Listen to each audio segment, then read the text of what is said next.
We've been talked a lot throughout the course and throughout many discussions that you and I have had. We've talked about skills. We talked about how important skills are to our success. And they are. But I'm starting to think, okay, how can we use this academic component of your internship to help you think about the future? What does it mean to be successful over time? Or do we just win? Is there really a difference? And I think it starts with taking a look at we're in a truly different economy than we were maybe 40, 50 years ago. And when we look at the expectations between the old economy and the new economy, we looked at in the old economy, and there's still vestiges of this left, stability. People want stability. Certainty. Mastery was valued. Control. Autonomy. You know what? I'm going to back up and start all over. Good day, ladies and gentlemen. Welcome to Module 4, Succeeding or Winning. This is the first time this module has been put together, so if you do have any feedback or think we could make it better, we should take it out and do something else, please provide me with the feedback. When we start, we've been talking a lot, both in this class and with many of you, we've had this discussion about the importance of skills. And they truly are skills, because we're moving into a new economy. And when we're in this new economy, there's different expectations. And we're seeing this transition from what I'll call the old economic expectations and the new economy expectations. And it's in a transitional mode. So you're going to be working, just as I have, in moving from older expectations to current expectations in the workforce. In the past, it was a lot about stability. In the new economy, it's responsiveness, certainty. In the old economy, people like certainty. We all like certainty. It's sort of it keeps us comfortable. But in today's environment, being dynamic and changing is a new expectation, new sense of behavior. In the past, you wanted to become a master, have mastery over a topic, become an expert. And I guess now today it might be said adaptive. How can you adapt to changing situations? Control. We want to stay in control. We don't like the unknown. But that control isn't central anymore. It's distributed and becomes very project orientated. In the past, in the old economy, autonomy. Collaboration today. Incremental, audacious.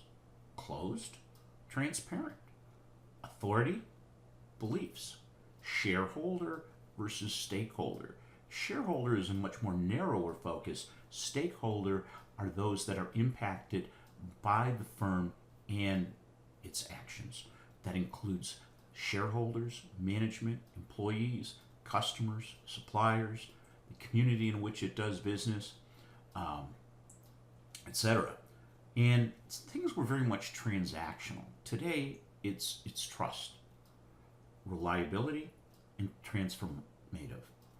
So we look at these things and then we say, well, okay, if this is the expectations, and we know skills are important, we need to take a minute to say, well, why do we work? Okay? And I think we work for a couple of reasons when we look at them. We have both intrinsic here and extrinsic here. And we work for challenging work, adventuresome, having autonomy, a lot of responsibility, being creative, helping others, working with others, be competitive, becoming an expert. We don't do all of these, but I would suggest to you that there's probably a couple of them that define why you work and your work values on the intrinsic basis.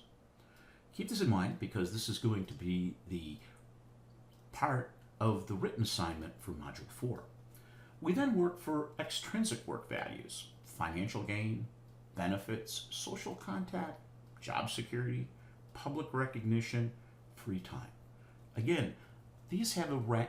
Each of these, whether they're intrinsic or extrinsic, have a rank, or we have those that we feel most comfortable with as being most important to us. Okay? Now, how does that fit in with everything else? Let's just go back to organizational behavior and some basics here. of Maslow's hierarchy of needs. And as you remember, he was a psychologist who studied positive human qualities. And when we look at this, is what he was saying was self-actualization, a person's motivation to reach his or her potential. But it starts with this pyramid, if you will. And if you go back, it's the physiological, breathing, food, water, sleep. So these are things that we got. If we don't have these, moving forward doesn't work.